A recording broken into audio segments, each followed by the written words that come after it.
ఓం శ్రీ విఘ్నేశ్వరాయ నమః. ఓం శ్రీ మాత్రే నమః. శివాయ గురవే నమః. శ్రీకృష్ణాయ నమః. శ్రీరామాయ నమః.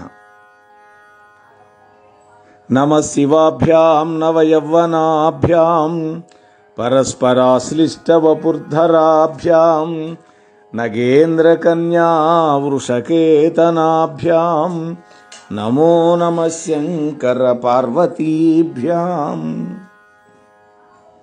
ప్రియ భగవద్బంధువులారా, మనం పరమ పవిత్రమైనటువంటి కార్తీక మాసంలో చక్కగా ఒక్కొక్క రోజు ఒక్కొక్క అంశానికి సంబంధించినటువంటి విషయాలు అందరం కూడా తెలుసుకుంటూ ఉన్నాం.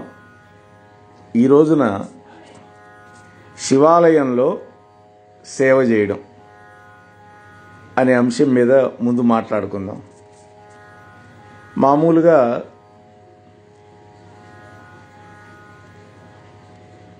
కాయిక కైంకర్యం అని, ద్రవ్యంతో చేసే కైంకర్యం, అలాగే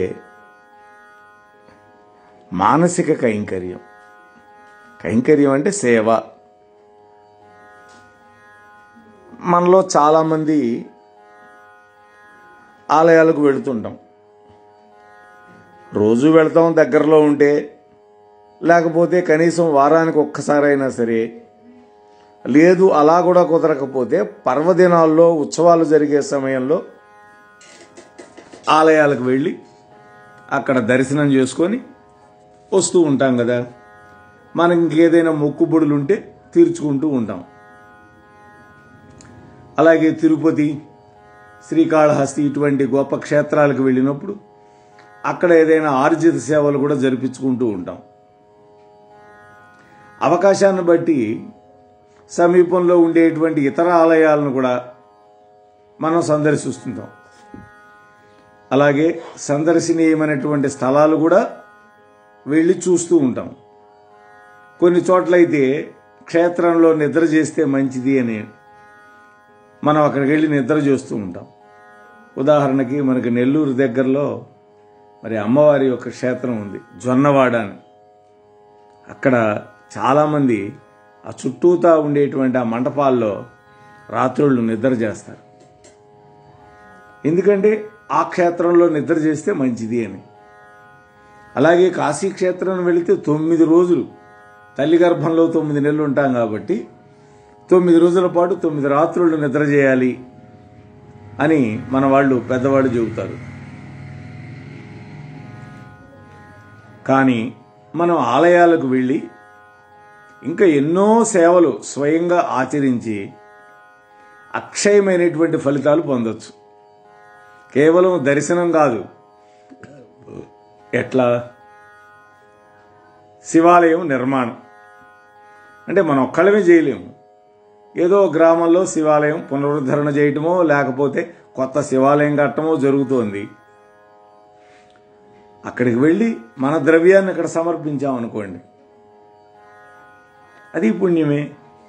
లేదు, మన ఊర్లో శివాలయం కట్టారు, దాని నిర్వహణకి ఒక కమిటీ ఉంది, ఆ కమిటీలో నువ్వు కూడా ఒక బాధ్యత తీసుకొని చేశావు, అది పుణ్యమేగా.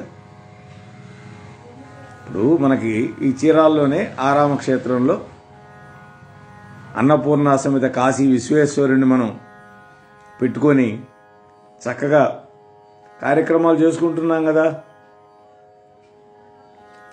కాబట్టి అక్కడ కొంతమంది కమిటీ, మన చంద్రశేఖరు, మన వడలి రాధాకృష్ణమూర్తి గారు, ఇటువంటి వాళ్ళంతా కలిసి అనేకమైనటువంటి కార్యక్రమాలు చేస్తున్నారు కదా. అక్కడ అంటే నిర్వహిస్తున్నారు కదా. అలా చేసినా కూడా ఫలితం ఉంటుంది. అదే కాదు, కొత్త గుడే కాదు, పాత గుడి పాడైపోయింది, శిథిలావస్థలో ఉంది, దాన్ని పునరుద్ధరణ చేసినా కూడా, కొత్త గుడి కట్టిస్తే ఎంత ఫలితం ఉంటుందో ఈ పాత దేవాలయాన్ని జీర్ణోద్ధరణ చేసినా కూడా దానికి సమానమైనటువంటి పుణ్యం పొందొచ్చు మనం. అలాగే ఇంకా కొన్ని సేవలు, వాటి ఫలితాలు ఏంటో చూద్దాం. దూరం నుండి దర్శిస్తే చాలట. ఇది గుడి యొక్క గోపురం.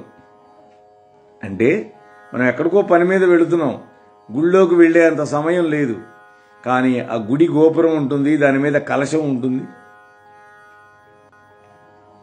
ఆలయం యొక్క శిఖరం చూస్తే చాలు.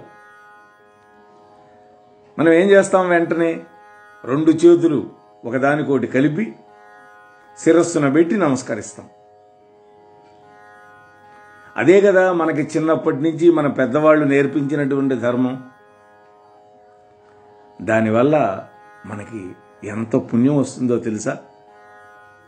దూరతః శిఖరం దృష్ట్వా నమస్కుర్యాత్ శివాలయం 7 జన్మకృతం పాపం క్షిప్రమేవ వినశ్యతి. అద్భుతమైన శ్లోకం చూడండి. దూరం నుంచి గనక మనం ఆలయం యొక్క శిఖరాన్ని దర్శించిన వెంటనే నమస్కరించుకోవాలట. అలా గనక చేస్తే 7 జన్మలలో మనం చేసినటువంటి పాపాల నుండి విముక్తులవుతాం. 2 చేతులు జోడించినటువంటి వెంటనే మనస్సులోని అహంకారం తొలగిపోతుంది. దైవ సాక్షాత్కారాన్ని కోరుకొని మన మనస్సు పరితపిస్తూ ఉంటుంది. అప్పుడే మనం ఆ దైవాన్ని దర్శించేందుకు పరిపూర్ణమైనటువంటి యోగ్యత సంపాదించుకున్న వాళ్ళం అవుతాం.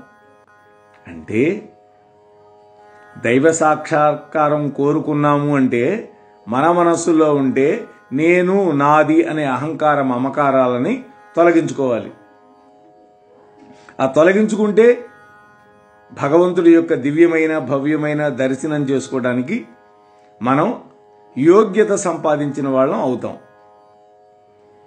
అలాగే మన దగ్గర డబ్బు లేదు, గుడి కట్టేటప్పుడు డబ్బులు ఇవ్వలేము, లేదు కట్టినటువంటి గుడి దానికి మరి ఏం చేయాలి? మన దగ్గర డబ్బు లేకపోతే అంటే కాయిక కైంకర్యం చేయమన్నారు.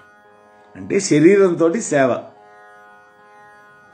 అంటే ఆలయాన్ని పరిశుభ్రం చేయమన్నారు. చిమ్మటం. ఇక్కడ కూడా మాకు రామాలయం ఉంది, మేము ఉండే చోట దగ్గరలో, మా ఇంటి దగ్గరే. మా శ్రీమతి కనీసం వారానికి 2 రోజులు అయినా సరే వెళ్ళి అక్కడ ఇంకా కొంతమంది మహిళలందరూ కలిసి పెద్ద ప్రాంగణం అందరూ కలిసి చీపుర్లతోటి శుభ్రంగా చిమ్మి ఊడ్చి శుభ్రం చేస్తారు. మరి దీనివల్ల ఏంటి? పశ్యన్ పరిహరన్ జంతూన్ మార్జన్యా మృదు సూక్ష్మయా శైనైస్పమార్జన్యం కుర్యాత్. శైనైస్పమార్జనం కుర్యాత్ చాంద్రాయణ ఫలం లభేత్.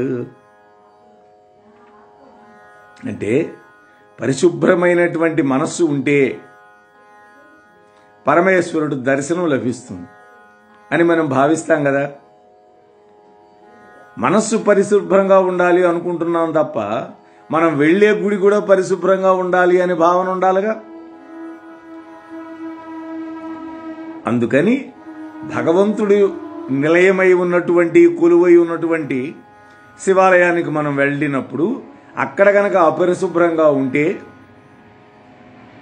ఆ ఆలయంలో ఏదో పందులు ఇట్లాంటివి తిరుగుతూ ఉంటే, పిచ్చి మొక్కలు మొలిచుంటే మనం ఏం చేయాలి?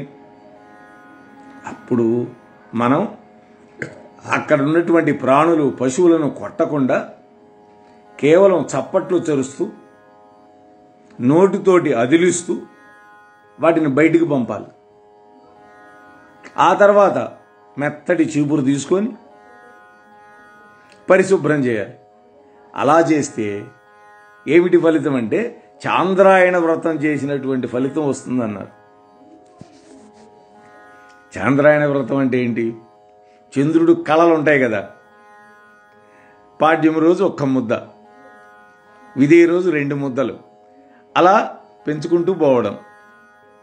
పౌర్ణమి దాకా 15 ముద్దలు, అక్కడి నుంచి మళ్ళీ 1 ముద్ద తగ్గించుకుంటూ రావడం.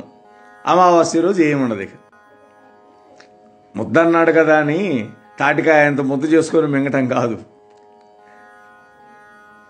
ఉసిరికాయ అంత ముద్ద చేసుకొని తినమన్నారు.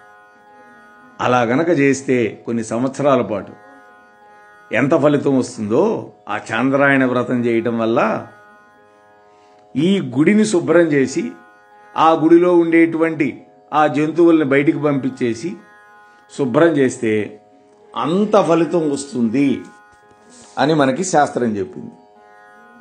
అలాగే ఇవాళంటే గుళ్ళో అన్ని బండలే, నాపరాళ్ళలో గచ్చు చేయటమో జరుగుతోంది. ఆ పూర్వకాలం అలా లేదు కదా. అందుకని ఏం చేయాలి, ఆ నేల కనుక ఉంటే ఆవు పేడతో అలికి ముగ్గులు పెట్టాలి. ఇప్పుడు ఆ పరిస్థితి లేదు కాబట్టి ఏం చేయాలి, ఆ బండల మీదే చక్కటి ముగ్గులు మనం పెయింట్తో వేయచ్చు, అలంకరణ చేయొచ్చు. అయితే ఆ రోజుల్లో ఆవు పేడ ఎందుకు వాడేవాళ్ళు అంటే, ఆవు పేడలో లక్ష్మీదేవి నేను ఉంటానని చెప్పింది. అందరి దేవతలు ఆవులో ఉండటానికి వచ్చినాయి. చివరికి లక్ష్మీదేవి వస్తే నువ్వు చెంచలవి, నువ్వు నాలో వద్దు పొమ్మన్నది ఆవు. అప్పుడు ఆమెన్నది, కనీసం నీ పృష్ఠభాగంలో ఉంటాను, నన్ను ఉండని అన్నది. అందుకని ఆవుకి వెనక భాగమే పూజాయోగ్యం. సరే, వేరే కథ కూడా ఉంది.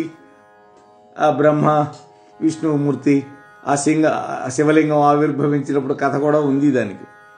కానీ గోమాత యొక్క పృష్ఠభాగంలో లక్ష్మీదేవి నివసిస్తుంది కాబట్టి పృష్ఠభాగం నుంచి ఏమొస్తుంది, మనకి మూత్రం వస్తుంది, పేడ వస్తుంది. అందువల్ల దాంట్లో లక్ష్మీ స్థానంగా భావిస్తారు. అదే కాదు, మిగతా జంతువుల యొక్క పేడకి ఆవు పేడకి తేడా ఉంది. ఆవు పేడలో క్రిమిసంహారక గుణం ఉందని పెద్దలు చెబుతారు. అలాగే ఆవు పేడ పిడకలతోటి వాటిని భస్మం చేసి విభూతి తయారు చేస్తారు. అందుకని అంత గొప్పది. అందువల్ల ఆలయాన్ని శుభ్రంగా ఆవు పేడతో అలికితే ఎంతో గొప్ప ఫలితం వస్తుంది.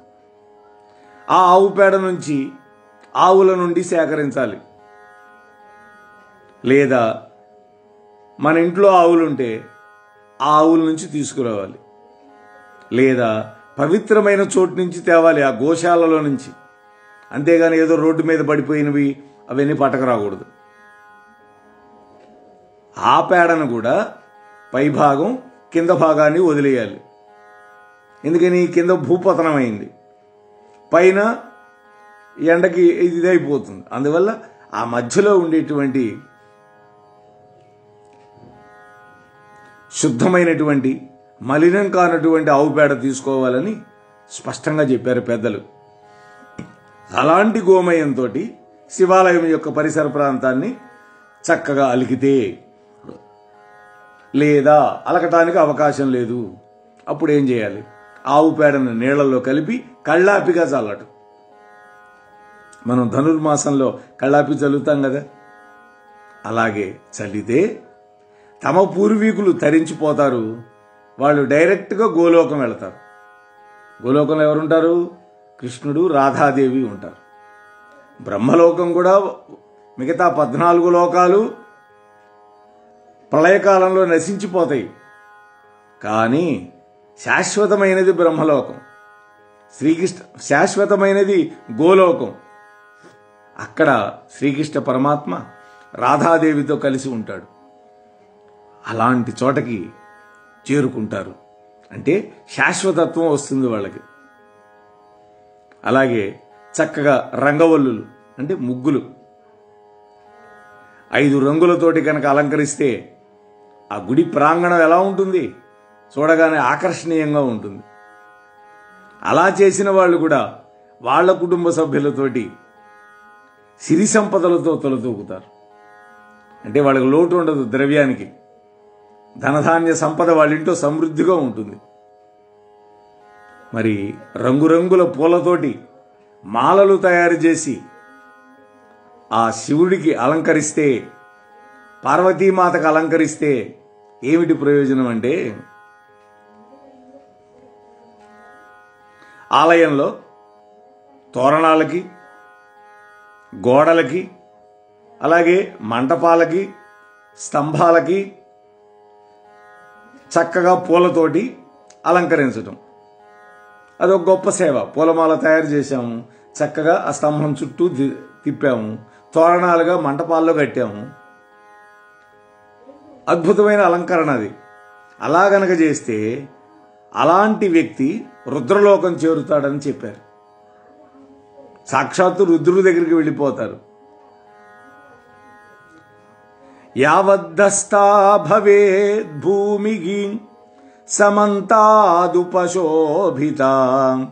తావజ్జుగ సహస్రాణి రుద్రలోకే మహీయతి. యుగ సహస్రాణి చూడండి. ఇలా శివాలయాన్ని రకరకాల పుష్పాలతోటి, పుష్పమాలలతోటి అలంకరిస్తే, అందంగా తీర్చిదిద్దితే, ఎంత ప్రదేశం తీర్చిదిద్దాడో దాన్ని అంగుళాలతో కొలిచి అంతకాలం రుద్రలోకంలో నివసింపజేస్తారట. అలాగే శివపూజ కైంకర్యాల కోసం పూల తోటలు, అలాగే ఆ పూల మొక్కలకి పాదులు తీయటం, రకరకాల పూల చెట్లని నాటడం, వాటిని సంరక్షించడం, అది కూడా పుష్ప కైంకర్యం లెక్కలోకే వస్తుంది. అనంతాళ్వారు పూల తోటను తయారు చేశాడు. తనకు తన భార్య, గర్భవతిగా ఉన్న భార్య చేత తట్టలు మోయించాడు తిరుమల కొండ మీద. అప్పుడు శ్రీనివాసుడు చూడలేక ఒక పిల్లవాడు రూపంలో వచ్చి ఆ తట్టలన్నీ అందుకొని గబగబా మోసాట. ఏంది ఇంత తొందరగా వస్తుంది అనుకున్నాడు ఆయన. చూస్తే ఈ పిల్లవాడు వెంటనే కోపం వచ్చి తన దగ్గర ఉన్న పలుకు ఇస్తిరి పుచ్చుకొట్టాడు. అది స్వామి యొక్క గడ్డం కింద తగిలితే గడ్డం ఇదయింది. వెళ్ళి చూస్తే గుళ్ళో ఆ స్వామి యొక్క గడ్డం నుంచి రక్తం కారుతోంది. అప్పుడు కర్పూరంతో అలంకరించారు. స్వామి, నువ్వేనా ఇలా వచ్చావు అని బాధపడ్డాడు. ఇప్పటికే ఆ గుణపం మనకి ఆ గోపురం దగ్గర కట్టుంటుంది. చూడండి, మనం తిరుపతి వెళ్ళినప్పుడు ఆ గోపురం, ఆ వెండి వాకిలి ఏదో అంటాం కదా, అక్కడ ఆ పైన కలిసి ఉంటుంది. మనం చూడొచ్చు ఇప్పటికీ కూడా.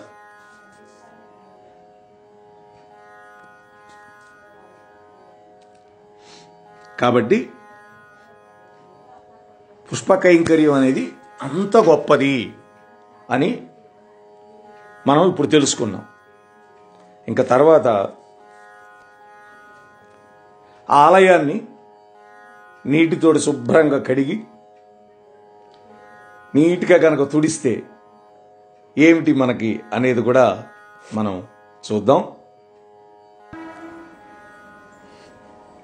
ఇక దేవాలయ ప్రాంగణాన్ని నీటితో కడిగితే ఆ ప్రాంతం అంతా కూడా పరిశుద్ధం అవుతుంది. అటువంటి ఆలయాన్ని కడిగిన నీటిని మాత్రం వడగట్టి తీసుకోవాలని ధర్మశాస్త్రాలు చెబుతున్నాయి. అంటే ఆమెనే వాటిని ఏదన్నా పానం చేద్దామని ప్రయత్నం చేయకూడదు. యః కుర్యాత్ సర్వకార్యాణి వస్త్రపూతేన వారిణా సముని సమహాసాధు స్వయోగి ససింహం వ్రజేత్. వస్త్రంతో వడగట్టినటువంటి నీటితోటి ఆలయాన్ని పరిశుభ్రం చేయాలి. అంటే ఆమె ఆ గొట్టంతో కొట్టడం కాదు. అంటే ఆ బోరు పంపులో వచ్చేటువంటి నీటిని మనం తీసుకునేటప్పుడు ఒక వస్త్రం ద్వారా వడకట్టి దాన్ని శుభ్రం చేసుకొని, అంటే ఇవాళ బోరులో వచ్చే నీళ్లు శుభ్రంగా వస్తాయి, దానికి పెద్ద సమస్య ఏం లేదు. కానీ పూర్వం ఈ చెరువుల్లో నుంచి, ఈ కుంటల్లో నుంచి నీళ్లు తెచ్చేవాళ్ళు కదా గ్రామాల్లో. మరి వాటిల్లో కొంత చెత్తా చెదారం ఇవన్నీ పట్టడం సహజమే కదా. అందుకని అలాంటి నీరు మనం తెచ్చుకున్నప్పుడు శుభ్రంగా వడకట్టి శుభ్రం చేసి అప్పుడు ఆ నీటితోటి సమ్మార్జనం చేయాలి. ఆ గుడి అంతా కూడా అంటే శుభ్రంగా కడగాలి. అలా చేసినటువంటి వాళ్ళు శివుణ్ణి చేరుకుంటారు. అలాగే శివాలయంలో ఉండేటువంటి ఆ నేలను అద్దంలాగా తొడవాలట. ఎంతలా అంటే నేల మీద తన యొక్క ప్రతిబింబం కనపడే అంత. ఇవాళ అన్ని గుళ్ళల్లో కూడా చక్కగా పాలిష్ రాళ్ళు ఇవన్నీ వేస్తూనే ఉన్నారుగా, గ్రానైట్లు. వాటిల్లో ప్రతిబింబం కనపడుతుంది శుభ్రంగా తుడిస్తే. అలాగే శివుడి యొక్క రూపాలను బొమ్మలుగా వేస్తే ఆలయంలో గోపురాల మీద అనేక శిల్పాలు ఉంటాయి. అలాగే ప్రాచీనమైనటువంటి ఆలయాలు అయితే అనేక శివరూపాలు ఆ గోడల మీద బొమ్మలు వేసి ఉంటాయి, రంగురంగుల బొమ్మలు. కొన్ని చోట్ల అయితే సీలింగ్ కూడా వేసి ఉంటాయి ఆ యొక్క బొమ్మలు. నేను చాలా చోట్ల చూశాను. బ్రహ్మాండమైనటువంటి చిత్రకారులు వాటిని పెయింట్ తోటి చిత్రీకరించి రకరకాల రంగులతోటి వేస్తారు బొమ్మలు. ఉదాహరణకి మన రాష్ట్రంలో లేపాక్షి అని ఉంది, తమిళనాడులో మధురై దేవాలయం. అక్కడ కనుక చూస్తే పైభాగంలో తలెత్తి చూసామనుకోండి, రూఫ్ కప్పు వైపు అనేక దేవుళ్ళ చిత్రాలు కనపడతాయి. అలా మనం కూడా మన యొక్క ఆలయాల్లో దేవుడి యొక్క చిత్రాలు మనకు చేత కాదు వేయడం, వేసేవాళ్ళ చేత వేయించి వాళ్ళకి డబ్బులు ఇస్తాం. అప్పుడు ఏమవుతుంది? మనం వేయించినట్టేగా. అది ఒక కర్తవ్యంగా నెరవేర్చుకోవాలి. దీనివల్ల కలిగే ఫలితం ఏమిటి అంటే, యావంతి రుద్ర రూపాణి స్వరూపాణ్యపి లేఖయేత్ తావజ్జుగ సహస్రాణి రుద్రలోకే మహీయతి. మంచి చిత్రకారులను రప్పించి వాళ్ళతోటి శివాలయంలో వేదాలలో పురాణాలలో పేర్కొన్నటువంటి శివుడి యొక్క దివ్యమైనటువంటి అవతారాలు, శివలీలలకు సంబంధించిన, పోనీ శివపార్వతి కళ్యాణానికి సంబంధించినటువంటి చిత్రాలు కనుక వేయిస్తే అలా ఎన్ని బొమ్మలు చిత్రిస్తారో అంతకాలం రుద్రలోకంలో గొప్పగా ప్రకాశిస్తారు. ఇంకా మనం ఆలోచించి కనుక చూస్తే ఎన్నో సేవలు ఉంటాయి దేవాలయాల్లో. ఉదాహరణకి ఆలయానికి సుదూర ప్రాంతాల నుంచి వస్తూ ఉంటారు భక్తులు. మరి వాళ్ళకి మంచినీళ్ళు కనుక ఇచ్చి వాళ్ళకు ఉపచారాలు చేస్తే, అలాగే వాళ్ళ వసతి కోసం చక్కటి పందిళ్ళు వేయించటం, అలాగే వాళ్ళకి సమయానికి ఇంత ప్రసాదం పంచటం, తోటి భక్తులకు కావలసినటువంటి సాయం అడిగి చేయడం. ఎక్కడి నుంచో వస్తారు, వాళ్ళది ఆ ఊరు కాదు, వాళ్ళకి అక్కడ ఏం తెలియదు. మరి మనది ఆ ఊరే కాబట్టి మనకు అన్నీ తెలుసు అక్కడ. అందువల్ల వాళ్ళకి ఏదైనా సహాయం కావాలంటే అడిగి చేయడం. అలాగే ఆ పరమాత్మని మనం వాహనంలో పెట్టి ఊరేగిస్తాం. రథం కావచ్చు, పల్లకీ కావచ్చు. ఆ పల్లకీ మోయడం, రథాన్ని లాగడం, ఇవన్నీ కూడా చేయడం. అలాగే కొంతమంది భక్తులు వస్తారు, ఆ క్షేత్రం యొక్క మహిమ వాళ్ళకి తెలియదు. నువ్వు ఎప్పటి నుంచో ఉన్నావు, అర్చకుల వల్ల విన్నావు నువ్వు. అటువంటి విషయాలని ఆ భక్తులతో పంచుకోవచ్చు. ఇలా ఎన్నో సేవలు మనం దేవాలయానికి చేయొచ్చు, ఆ దేవాలయానికి వచ్చేటటువంటి భక్తులకి చేయొచ్చు. అలాగే గుడి యొక్క గోపురాలకి రంగులు వేయటం కావచ్చు. అలాగే ప్రాకారం చుట్టూతా ప్రహరీ గోడకి సున్నం కొట్టించటం. అలా చేస్తే ఏం పుణ్యం అంటే, సుధా విలిప్తం యహ కుర్యాత్ సర్వయత్నై శివాలయం తావత్ పుణ్యం భవేత్ సోపియావదయాతనే కృతే. శివాలయం యొక్క గోడలకి, అలాగే గోపురాలకి, అలాగే ధ్వజస్తంభానికి రంగులేయడం, సున్నం కొట్టించటం, ఇలా చేయిస్తే ఆలయ నిర్మాణం చేసిన వాళ్లతో సమానమైన పుణ్యం వస్తుంది. ఎందుకని? ఆకర్షణీయంగా గుడి ఉంటుంది, గుడి గోడలు దెబ్బతినకుండా ఉంటాయి ఈ పెయింట్లు ఇవన్నీ కొట్టడం వల్ల. అలాగే ప్రతి సంవత్సరం కూడా విడిచిపెట్టకుండా తెల్లటి సున్నంతో లేదా వేరే రంగులతోటి అందంగా గనక చేయిస్తే ఆ గుడి గోడలు, ఆ గుడి గోపురాలు, అప్పుడు శివలోకంలో వసించేటటువంటి పుణ్యం వస్తుంది వాళ్ళకి. అలాగే ఆలయంలో ఉన్నటువంటి గోడలకి సుగంధాలు పూయడం, గుగ్గిలంతో ధూపం వేయడం కూడా ఆలయానికి చేసే సేవలతో సమానమే, దాంట్లో కూడా భాగమే అది. అలాగే ఆలయం యొక్క ఆవరణలో దీపాలు వెలిగించడం. ఇప్పుడు కార్తీక మాసం వచ్చింది, ప్రతి ఆలయం యొక్క ఆవరణలో అద్భుతంగా దీపాలు వెలిగించడం, దానికి కావలసినటువంటి ఒత్తులు తెచ్చివ్వడం, నూనె తెచ్చివ్వడం, ప్రమిదలు తెచ్చివ్వడం, ఇవన్నీ కూడా సేవలే. అయితే ఒక్క విషయం గుర్తుపెట్టుకోవాలి, ఆలయాల్లో దీపాలు పెట్టేటప్పుడు ఉసిరిగి చెట్టు కింద పెట్టమన్నారు, బిల్వ చెట్టు కింద పెట్టమన్నారని దాని మొదలకి దగ్గర పోయి పెట్టకూడదు. ఆ చెట్టు కనుక కాలిపోతే మనకి భయంకరమైన పాపం వస్తుంది, దూరంగా పెట్టాలి, ఇది గుర్తుపెట్టుకోవాలి. రెండోది, మనుషులు తిరిగే మార్గంలో దీపాలు పెట్టకూడదు, వాళ్ళ కాళ్ళకి తగలొచ్చు, వాళ్ళ చీర ముట్టుకోవచ్చు, అది కూడా పెద్ద ప్రమాదానికి దారితీస్తుంది. కాబట్టి మనం ఇబ్బంది లేని ప్రదేశం చూసుకొని అలాంటి చోట దీపం పెట్టమన్నారు, అంతే తప్ప మనకు కనిపించిన ప్రదేశం అంతా దీపాలు పెట్టడం, దానివల్ల కూడా ప్రమాదాలు వస్తాయి. ఇన్ని రకాల సేవలు మనం శివాలయానికి చేసుకోవచ్చు. శివాలయం అనే కాదు, ఏ ఆలయానికి చేసినా కూడా ఇంతే పుణ్యం అని తెలుసుకోవాలి. శివుడు వేరు విష్ణువు వేరు అని ఎప్పుడు అనుకోకూడదు. ఎందుకని, శివస్య హృదయం విష్ణు, విష్ణోశ్చ హృదయం శివ. శివకేశవుల మధ్య ఎవడైతే భేదాన్ని పాటిస్తాడో వాళ్ళంతా నరకానికే పోతారు అని విష్ణువు విష్ణు పురాణంలో చెబితే శివుడు శివపురాణంలో చెప్పాడు. కాబట్టి వాళ్ళకి ఎక్కడా భేదం లేదు, వాళ్ళు అభేద స్వరూపులు. కాకపోతే ఒకే పరమాత్మ 3 రూపాలు ధరించాడు. సృష్టికర్తగా బ్రహ్మ అయినాడు, ఆ సృష్టిని పోషించేవాడుగా విష్ణువు అయినాడు, అదే సృష్టిని మళ్ళీ లయం చేసేవాడు రుద్రుడు అంటే శివుడైనాడు. అంతే తప్ప వాళ్ళ ముగ్గురు సమానమే. వాళ్ళ ముగ్గురు ఒకడు ఎక్కువ ఒకడు తక్కువ అని ఎప్పుడు భావన చేయకూడదు. ముగ్గురిని ఎవరైతే సమదృష్టితో చూసుకుంటూ ఉంటారో వాళ్ళు, ఏ దేవుణ్ణి మనం ప్రార్థిస్తుంటే ఆ దేవుడు లోకానికి వెళ్తాం. ఎందుకని, మనకి ఇష్టదైవం కాబట్టి. శివుడంటే ఇష్టం కాబట్టి విష్ణువుని మనం ద్వేషించకూడదు, ఇది గుర్తుపెట్టుకోవాలి.